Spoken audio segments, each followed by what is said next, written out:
नाजरीन अस्सलाम वालेकुम, आप देख रहे हैं द वॉइस ऑफ कश्मीर और कश्मीर ऑनलाइन। नाजरीन, हमारे डाउनटाउन साइड से, खानियार साइड से बशीर अहमद कीनू जो है एक ज़िम्मेवार ट्रेडर है और ये यहाँ के प्रेसिडेंट भी है। तो आज हमने मुनासिब समझा कि आज हम बात करेंगे इनसे इस एतबार से कि जो हमारे यहाँ ई रिक्शा अब चलते हैं, ज़ाहिरी तौर पे हमें लगा कि काफ़ी कारामद है।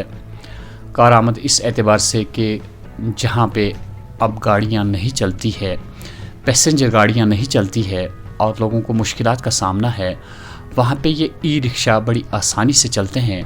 और सबसे बड़ी बात यह है कि ई रिक्शा में 5-6 पैसेंजर्स बैठते हैं और किराया जो है बड़ा ही माकूल किराया है, जहाँ पे ऑटो में बैठ के यहाँ पे लोगों को काफ़ी खर्चा करना पड़ता था। ऐसे में ये ई रिक्शा जो है आवाम के लिए काफ़ी कारामद साबित हुए। यहाँ डाउनटाउन में भी बहुत सारे मुश्किलात थे लोगों को। कुछ ऐसे रास्ते हैं जहाँ पे गाड़ियाँ चलती ही नहीं।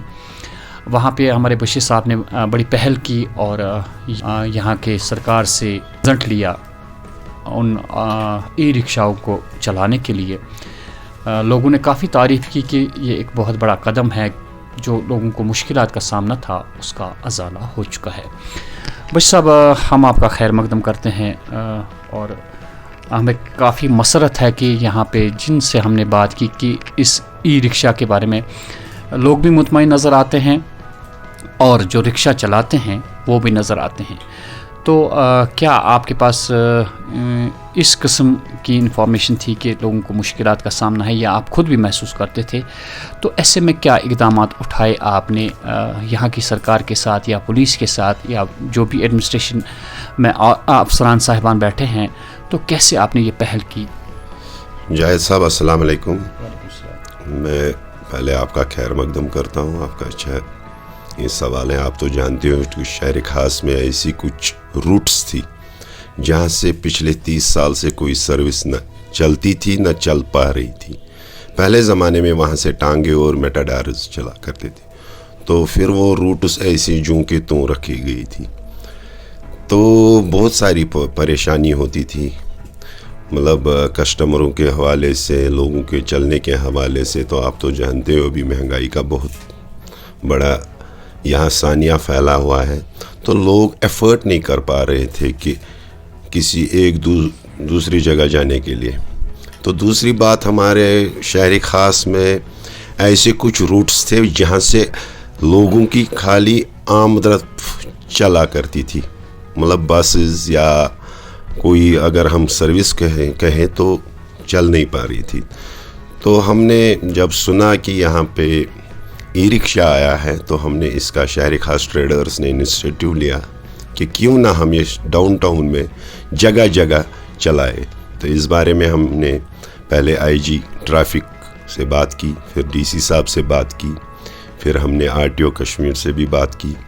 तो उन्होंने अच्छा आश्वासन दिया कि ठीक है, हम आपको इन चीज़ों में हेल्प करेंगे। तो जिस प्रकार से आपने खुद भी देखा होगा, फिर डीसी साहब भी आए, उनको हमने उन रूट्स की जानकारी दी, आईजी साहब को भी हमने जानकारी दी। तो अल्लाह माशाल्लाह अभी ई रिक्शा सर्विस बहाल हो गई और चल रहे हैं, लोग उसकी सहूलियत उठा रहे हैं और दुकानदारों में भी एक खुशी की लहर है कि कम से कम अगर 10 आदमी शहर खास में आते थे, आज 100 आदमी आ रहे हैं। नाज़रीन, इससे पहले हम बशीर साहब से मज़ीद बातचीत करें, हमने ई रिक्शा का ड्राइवर है, हम उनसे पहले सुनते हैं कि उनका क्या कहना है। बहुत हद तक ये बात सही है कि बेरोज़गारी पे भी इससे काबू पा लिया जाएगा। आइए पहले सुनते हैं कि उनका क्या। दोस्तों, महराज दिन महराज साहब तुम कत रोज़ान करफा कदम महराज साहब तुम अलहमदुलिल्लाह, शुक्र खुदा पकान बार बार बनान शुक्र खुदा अल्हम्दुलिल्लाह आम बनान स्टैंडस ऑटो तकरीबन ये 14 ऑटो पकान ये पे गसान सीधे अखाड़ तान लाल चौक कोता ये पे गसान अखाड़स तान 2 रुपये रटान مٲنتو تُہۍ اگرے برونٛٹھ پہم آسہِ گژھُن منٛزس 15 رۄپیہِ حبہٕ کدل تانۍ گٔے 10 رۄپیہِ حظ کٲنٛسہِ اگر نہٕ آسان تہِ پرواے چھُنہٕ کینٛہہ تٔمِس چھِ وَنان کینٛہہ نہ حظ چھُنہٕ پرواے خۄدا کٔرِ سہلٕے کینٛہہ چھُنہٕ اہن حظ آ یہ ؤنۍتو تۄہہِ کوتاہ چھُ خرچہِ اَتھ پٮ۪ٹھ گژھان مطلب اَتھ چھُ ظٲہری طور پہ اَسہِ بوٗزمُت کہِ اَتھ چھُ واریاہ کم خرچہِ گژھان یتھ چھِ حضرت پیٚوان 5 وُہٕرۍ اَنٕنۍ حظ بیٹری 4 پیٚوان اَننہِ مٔلۍ تِم چھِ گژھان تقریٖباً لَچھَس رۄپیَس حظ 1,00,000 رۄپیہِ چھِ یِوان بیٹری 4 تِم چھِ 5 وُہٕرۍ پیٚوان اَننہِ 5 ؤرۍیَن چھِ اَسہِ گارنٹی چلاونَس توٚتانٮ۪تھ چھِ ہٮ۪کان چلٲیِتھ اَدٕ کیٛاہ واریاہ آٹو وٲلی چھِ شُکُر خۄدایَس کُن الحمدُاللہ پکان چھِ ییٚتہِ چھِ ٹریڈٲرٕس پَتہٕ تۄہہِ چھا باسان کہِ یہِ چھِ اکھ بہتریٖن کٲم اصل واریاہ اصل بہتر کٲم یِم کۭتِس حظ گوٚو یہِ تۄہہِ یہِ کیٛاہ درٛاو یہِ 2,10,000 رۄپیہِ تہٕ وۄنۍ چھُو تۄہہِ الحمدُاللہ اگرے اَتھ قرضہٕ تۄہہِ کوٚڑمُت چھُ تُہۍ چھُو گۄڈٕ یژھان کہِ سُہ انشاءاللہ والو نکھ انشاءاللہ ڈرائیور حضرات ہے ہم نے دیکھا کہ انہوں نے اس بات کا اظہار کیا کہ وہ کافی مطمئن ہے. سب سے بڑی بات یہ ہے کہ یہ بیٹری پہ چلتا ہے.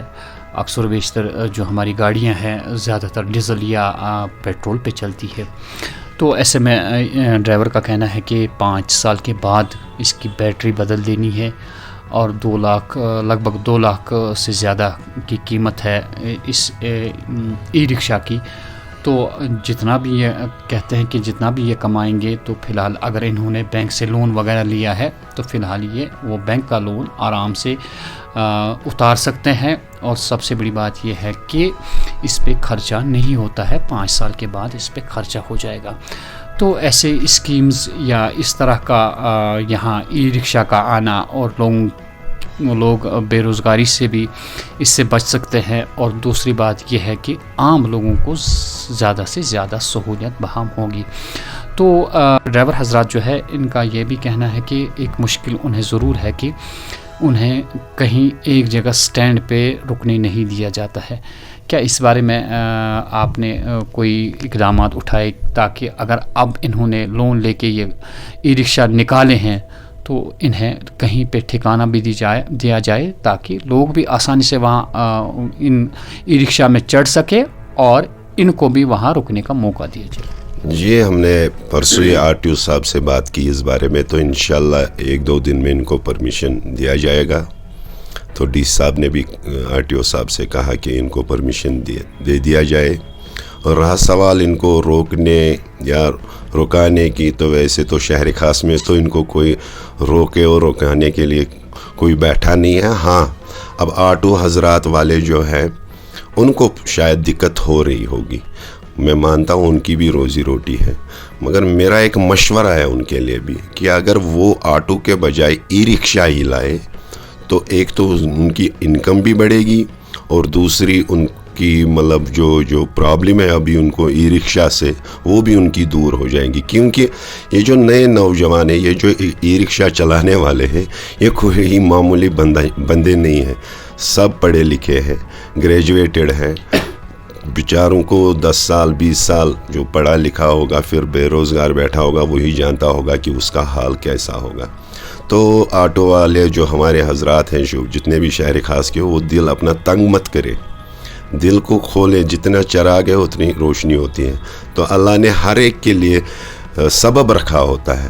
اب اگر ان کو لگ رہا ہے کہ ہمیں پرابلم ہو رہی ہے, میرے خیال سے اچھا سجیشن ہے یہ ان کے لیے کہ وہ بھی ای رکشا لائے اور ای رکشا ہی چلائے. کہ اس میں کیا ہوگا, ایک تو ان کی انکم بھی بڑھے گی اور دوسرا ان کو سٹینڈوں پہ 2-2 3-3 گھنٹہ بیٹھنے کی ضرورت ہی نہیں. کیونکہ ہم چاہتے ہیں کہ شہری خاص میں جتنے بھی روٹس ہیں چاہے مطلب اندرونی انر ایریاز ہیں ان پہ یہ سب جگہ چلے. اور لوگوں کا جو رش ہے بٹمالوں سے لال چوک سے وہ جوگ در جوگ شہر خاص میں آئے. اور شہر خاص اتنی بڑی منڈی ہے کہ وہاں سے شاپنگ کرے اور لوگوں کا چہل پہل بھی ہوگا. تو آپ تو دیکھتے ہی ہو کہ کم سے کم ہماری جب 7 بجے ہی دکانیں بند ہوتی ہیں. وہ کیوں ہوتی ہے؟ وہ ہوتی ہیں اس وجہ سے کہ جو منی بسز ہوتی ہے وہ 7 بجے کے بعد تو سڑکوں پہ نظر ہی نہیں آتی ہے. تو مجھے امید ہے یہ ای رکشا کم سے کم یہ دھیان میں رکھیں گے کہ لوگوں کو اچھی سہولیت اچھی سروس دے اور کم سے کم رات دیر تک یہ काम में लगे, क्योंकि उससे चहल भी बढ़ेगी और दुकानें भी खुली रहेगी और इंशाल्लाह रौनक भी आएगी। बशीर साहब, आप यहाँ पे ट्रेडर्स के सरबराह भी है, ये आपने देखा कि इलाके में यहाँ पे ई रिक्शा चलाने की अशद ज़रूरत है, लेकिन कुछ इलाके ऐसे भी हैं जहाँ पे आप जैसे लोग नहीं हैं, वो लोग बेचारे किसके पास जाए। कुछ ऐसे भी इलाके हैं जहाँ इसकी अभी अशद ज़रूरत है। क्या आप यहाँ की सरकार को ऐसा मशवरा दें कि वो ख़ुद देखे कि कहाँ कहाँ पे ये सर्विस अवेलेबल नहीं है, जहाँ पे लोगों को काफ़ी मुश्किलात का सामना है। तो कम से कम हम चाहते हैं कि उनकी तरफ से भी आप बात करें यहाँ की सरकार से, कि वो सरकार खुद मुआयना करे, देखे कहाँ इसकी ज़रूरत है। क्या मशवरा है आपका? देखो, मेरा एक ही मशवरा है कि अभी आप देखते हो जाहिद साहब, हर एक मोहल्ले में इंतज़ामिया कमेटियाँ होती हैं। देखो, बातें करने से कुछ नहीं होगा या कमरों में बैठ के मीटिंगें करने से कुछ नहीं होगा। जब तक हम खुद नहीं उठेंगे, खुद बात नहीं करेंगे, सरकार वहाँ कोई ये नहीं बैठे हैं कि हमें मारेंगे, वो सुनती हैं, क्यों नहीं सुनती हैं। जब हम अच्छी रिप्रेजेंटेशन देंगे, अच्छी बात करेंगे, डेवलपमेंट की बात करेंगे, क्यों नहीं सुनेंगे। जब भी हम गए एडमिनिस्ट्रेशन के पास तो हमारी बातें सुनी गई। तो उसमें मेरे ख्याल से उन जितने भी एरिया है जहाँ पे ये ई रिक्शा होना चाहे, वहाँ की इंतज़ामिया या वहाँ की सिविल सोसाइटी को ये जिम्मेदारी है। बहती मस्जिदों में बहस करने से बेहतर है कि आप एक रिप्रेजेंटेशन बनाएं और सरकार के पास जाइए और ये मुतालबात अपने आगे रख लीजिए। क्यों नहीं होगा। हम भी रिक्वेस्ट करते हैं सरकार से कि जहाँ जहाँ भी ये में हमारा ये एक रूट आता है, यहाँ जोगिलांकर से या अभी आप सदा कदल से या इनर एरियाज़ देख लीजिए, यहाँ से दरगाह से इनर एरियाज़ की बात कर रहा हूँ। तो अगर वहाँ की इंतज़ामिया खुद उठेगी, हम भी उनको हेल्प करने के लिए तैयार है। जब भी उनको हमारी ज़रूरत पड़ेगी हम उनको गाइड करेंगे, हम बताएंगे क्या करना है, इसमें क्या नहीं करना है, इसमें कुछ नहीं करना है, डरना नहीं है। क्यों डरेंगे भाई, हम टैक्स पेड आदमी हैं, हम टैक्स देते हैं, गवर्नमेंट को टैक्स देते हैं। अगर कोई सहूलियत मैसर हो रही है तो क्यों ना हम उसका फ़ायदा उठाएंगे, इसमें क्या डरने की बात है। मेरे ख्याल से उनका यही मशवरा है, मेरा मशवरा यही है, कमरों में मीटिंग करने से बेहतर है बाहर निकलो और जागो। अभी नहीं जागोगे फिर कब जागोगे। नाज़रीन, बशीर साहब ने बहुत अच्छी बात कही कि मोहल्ले कमेटियाँ जो है, जहाँ पे किसी मोहल्ला कमेटी को लगता है कि उनके अंदरूनी इलाकों में जहाँ पे ये ई रिक्शा आसानी से जा सकता है, लोगों को प्रॉब्लम है, वो बैठ के गवर्नमेंट से बात करे। हमें पूरा यकीन है कि सरकार भी इस पे गौर करेगी और अच्छे से गौर करेगी, क्योंकि स्पेस भी बिल्कुल कम लेता है ये। इससे कोई ट्रैफिक जैम होने का कोई ख़तरा नहीं है। अंदरूनी इलाकों में भी ये आराम से चल सकता है। तो हम चाहते हैं कि बशीर साहब ने जो बात कही, जिन इलाकों में इस किस्म की कमी पाई जाती है कि वहाँ पे लोगों को मुश्किलात का सामना है, हम चाहते हैं कि आप जाइए यहाँ की एडमिनिस्ट्रेशन के पास, यहाँ के एसएसपी ट्रैफिक साहब है, उनके साथ बात कीजिए। वो बिल्कुल समझते हैं कि कहाँ पे सहूलियत बहाल होनी चाहिए यहाँ के लोगों को, और सरकार भी हमेशा ये चाहती है कि लोगों को मुश्किलात का सामना ना हो। तो आप पहल कीजिए, सरकार आपका साथ निभाएगी। और सबसे बड़ी बात ये है कि इससे हमें लगता है कि बेरोज़गार नौजवान जो है उनकी बेरोज़गारी भी ख़त्म हो जाएगी। लगता है कि अभी जो हमने ड्राइवर हज़रात से बात की, उनका कहना है कि 5 साल के बाद इसकी बैटरी जो है वो बदलनी है। तो ये एक बहुत बड़ा फ़ायदा है यहाँ के नौजवानों के लिए, जो फ़िलहाल इसमें हम महसूस करते हैं कि बैंक वगैरह जो है वो भी साथ निभाएंगे हमारे नौजवानों का, ताकि उनको प्रॉब्लम ना हो। बशीर साहब का हम शुक्रिया अदा करेंगे कि उन्होंने एक कीमती वक्त हमें दिया, और यहाँ के लोगों से भी जो रिक्वेस्ट इन्होंने की, हम समझते हैं कि इनकी बात लोगों ने बड़े ही गौर और आराम से सुनी होगी। बशीर साहब, आपका बहुत बहुत शुक्रिया। शुक्रिया जी।